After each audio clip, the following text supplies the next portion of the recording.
Uh, I want to talk to you about all the different ways to use cannabis, methods of consumption for marijuana. Okay.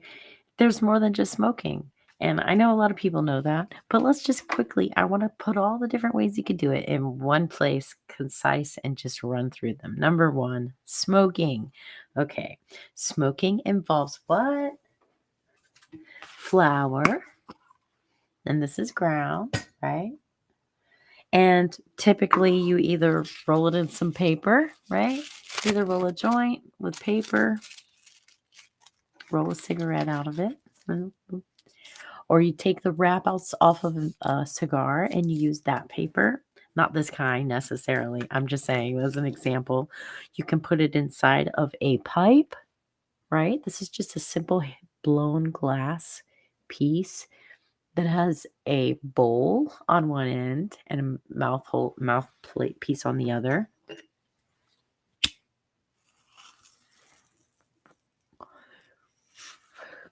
Super simple.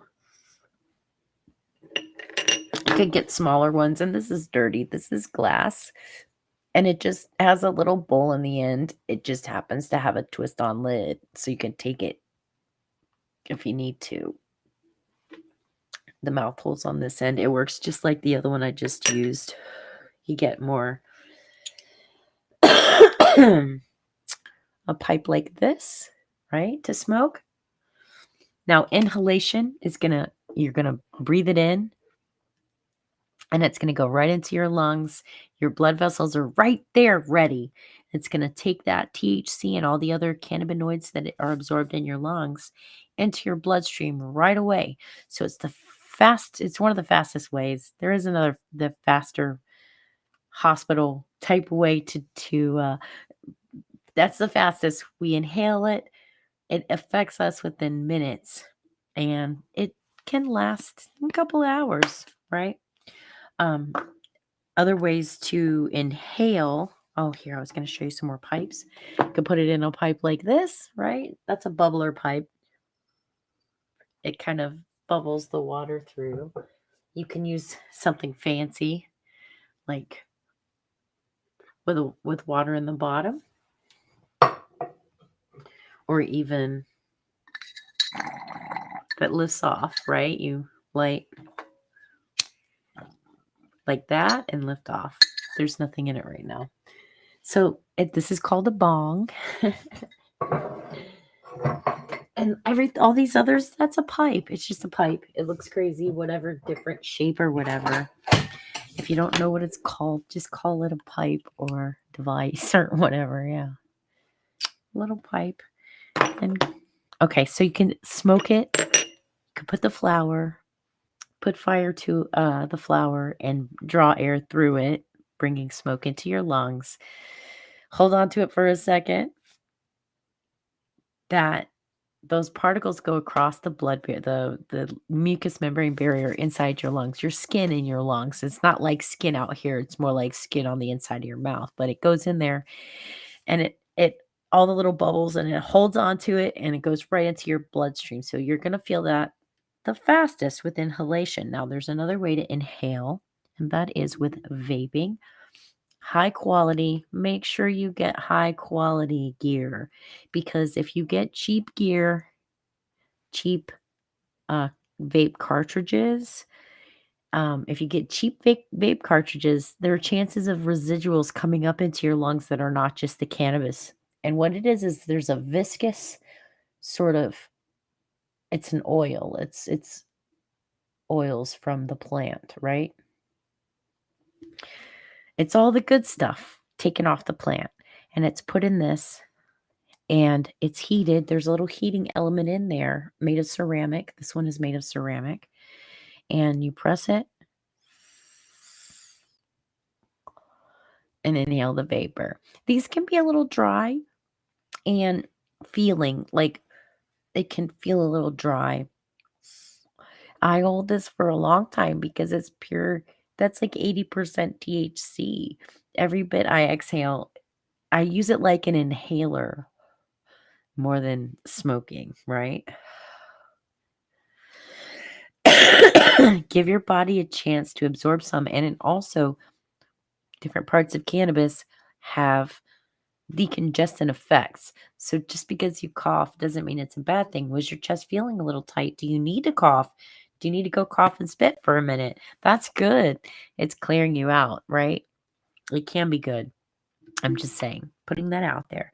Another way to inhale the vapors is to take some of the concentrate. So if I took some of this viscous distillate rosin, right? And I put it on a temperature proof container like this. I just put a little dab on the lid. There's is that a dog hair on it? That's funny. I haven't used it in a minute. I just pulled it out to show you. Right. So I put just a little drop on there.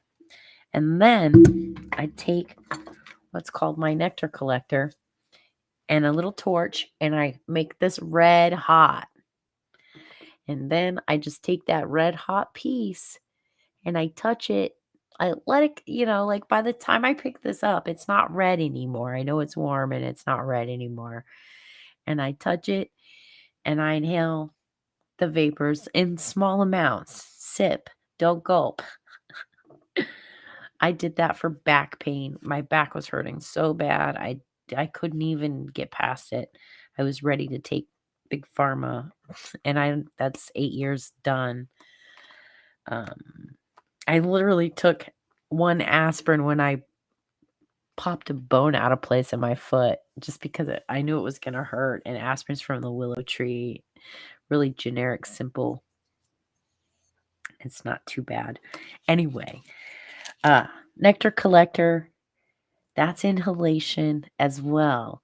However, when you inhale this viscous liquid, which is mostly THC, however you do it with the little box and the nectar collector or with the vape pen, that's very strong. Sip, don't gulp.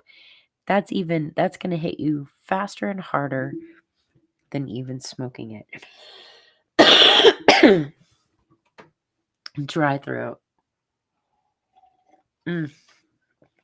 Always stay hydrated. It helps everything work better. You'll feel the cannabis, you get the effects more. Okay, so we have covered smoking. We have covered vaping and dabbing. Very similar, okay? Other ways to consume cannabis, edibles. Okay, so you can take anything that's already decarbed. So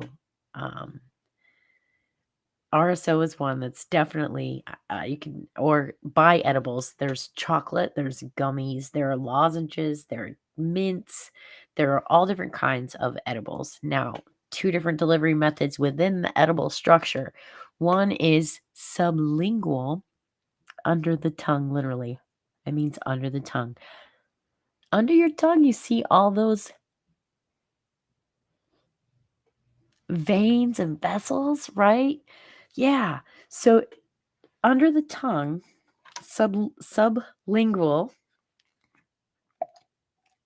means you take the tincture, right? And literally put drops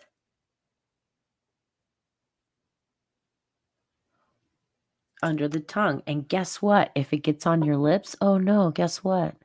It's great for your lips too. Super healing. Don't swallow though. Just let it sit there. Think about it. Don't swallow. Just let those drops sit in your mouth. What happens is under your tongue, all those blood vessels and all over your mouth, you have mucous membrane, it's called, inside your mouth. And so and I'm not swallowing on purpose. I don't want to drool at myself. Make sure you don't drool on yourself. Hold it in your mouth. 90 seconds. Don't talk. Don't eat anything or drink anything. Just leave it in your mouth. Try not to swallow and let that soak into your blood vessels. The more of it that soaks in through your mouth, the more you'll feel in about 15 to 20 minutes, okay? Because this is almost like your lungs, where when you inhale, it goes right into your bloodstream, right? It's almost like that under your tongue and in your mouth. It just takes a little bit longer to soak in and start circulating through your body because it's a smaller place under your mouth as all the surface area in your lungs, okay? So, what happens is if you swallow, don't worry. Then it becomes the second part of edible. First part was sublingual, which means 15 to 20-minute onset and lasts maybe like 4 hours or so. Yeah, give or take. It depends on your metabolism.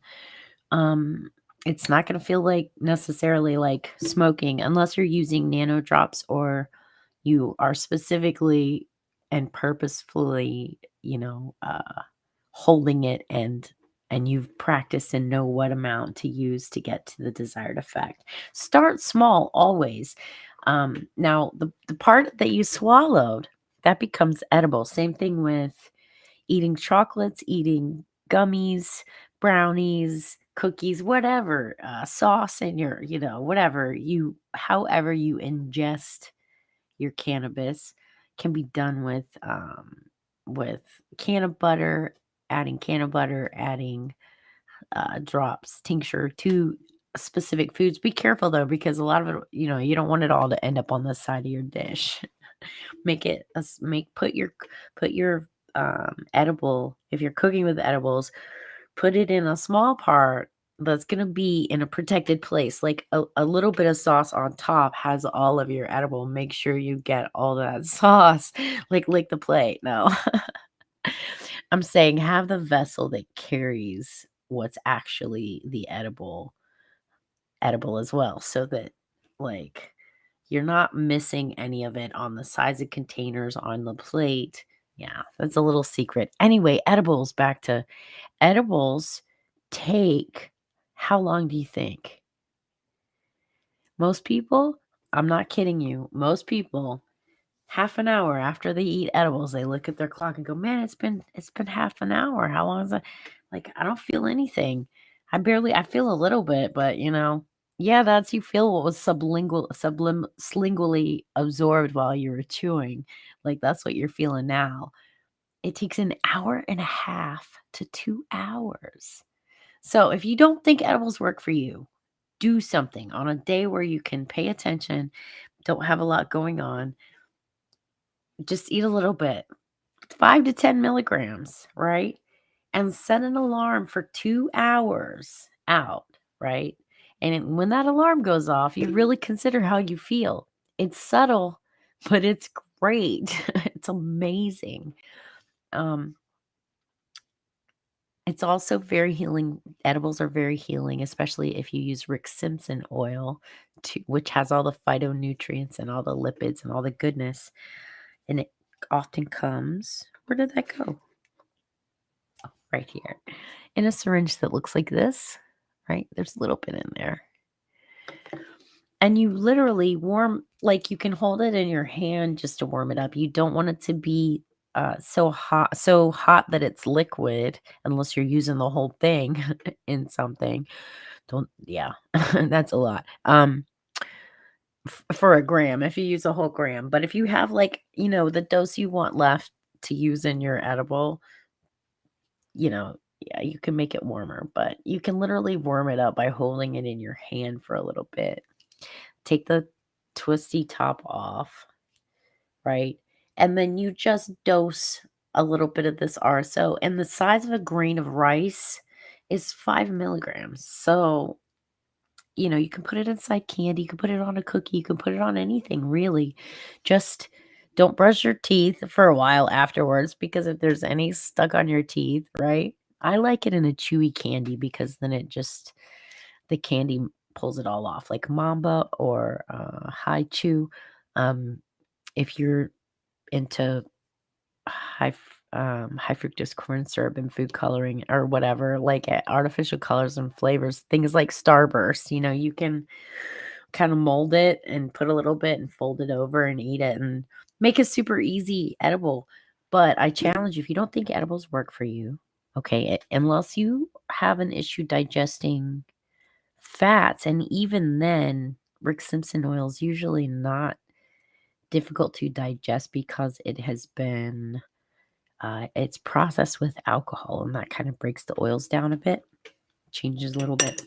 Anyway, also something interesting about edibles is that, and also why a smaller dose, a 10 milligram dose, may be just fine for you, because our bodies change. It goes through a liver process when we eat THC, and it changes to some oxal something. eh, It THC. So it's another form of THC that is actually more potent in our digestive system, and it's in our digestive system. So it's a different, it changes in your gut, in your digestive system. So definitely try a little bit at a time. Okay, so just to recap, we've gone over smoking, we've gone over uh, vaping and dabbing. So we've gone over the inhalations, we've gone over the sublingual effect, 15 to 20 minutes, but you have to hold it for like 90 seconds and let it absorb in your mouth. And also the edible effect, an hour and a half to 2 hours. Now, listen, when you eat something and swallow it, you may start feeling some after 20 minutes or so. Yeah, because you're absorbing it through your skin and also through the blood vessels in your digestive system. That's why it's subtle. Most people think, oh, it doesn't do anything, because it's such a creeper. It's such a slow effect over 2 hour period that pretty soon you just feel better. Your belly feels better. You're just overall happy, but you're not like totally inebriated. Edibles, tinctures is a great way to go. So that's covered the edible oral. So we have inhalation, which is smoking, vaping, dabbing. We have oral, which is sublingually, and which is under the tongue, 15 to 20 minutes, and edible swallowing, eating, an hour and a half to 2 hours it takes before that takes effect. Now, there are other ways to use, and another way is topically, and that's if you take a cream or a skin or cream, a balm, um, lotions, things like that. And now I have actually used CBD based, and also with THC, as if my lips are particularly dry, right? It's going to absorb in my skin. It keeps my lips healing and healthy. If I have a particular spot, I had a little a little dry spot there that it looks like a mold. It started changing. I started putting hemp oil.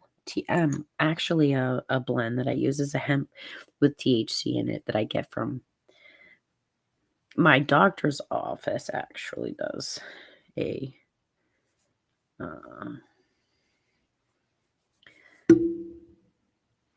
recommendation. Yeah, it's not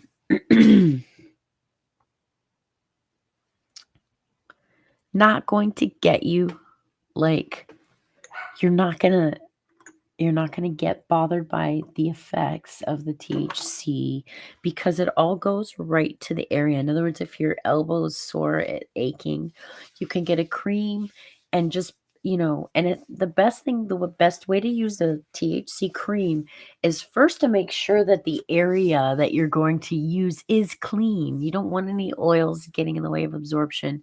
And also, if you do a nice warm, like, washcloth clean, and make sure that it's all nice and clean before you do that, you're relaxing the muscles, and you're also opening the pores of the skin. So when you take that THC balm or cream and you put it on that area localized, those cannabinoids are going to go right into your bloodstream, and they're going to affect this area first.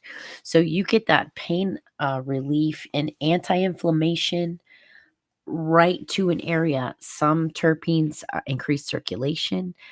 There are lots of good benefits in cannabis in different topical applications. Another topical application that people don't think about much is the patch.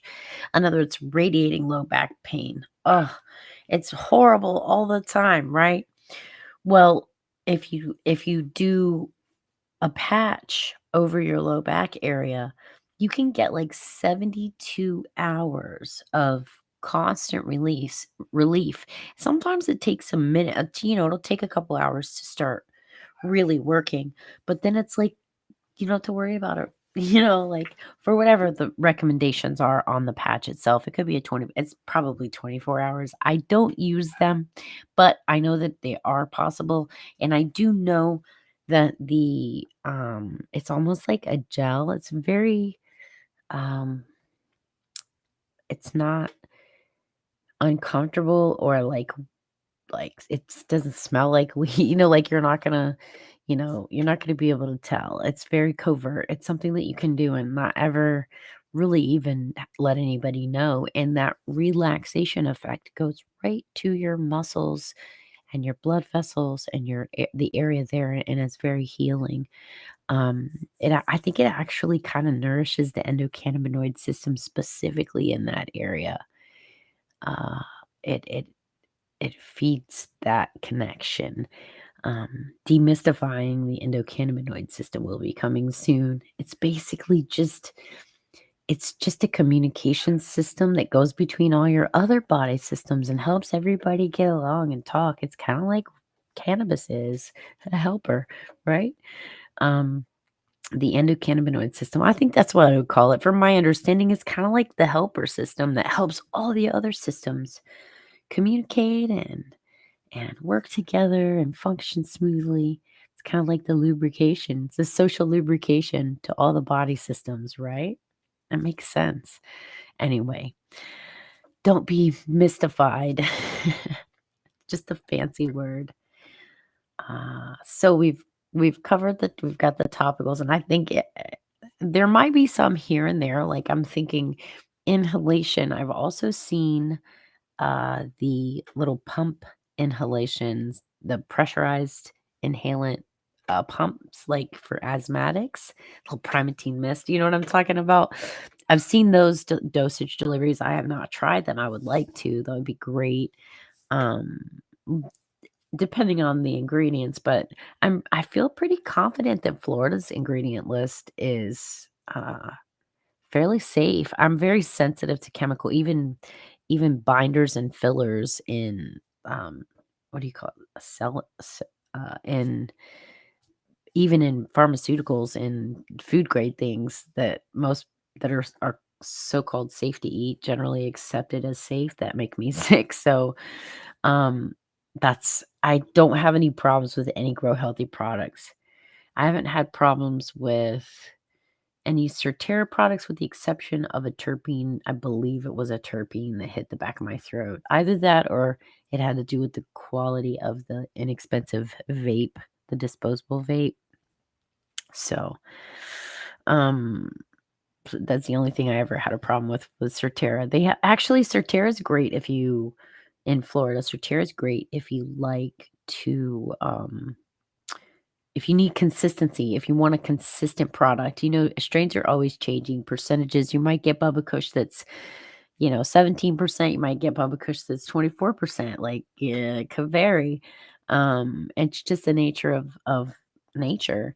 And so if you need consistent medical product, like their wellness line, Certera wellness line, is something that I would look into because it's easy. It's very specific. You can see they give you visuals for the terpene content. So you kind of it's going to be that's gonna be very lemony and then piney with some, and these are house proprietary blends, their wellness products are.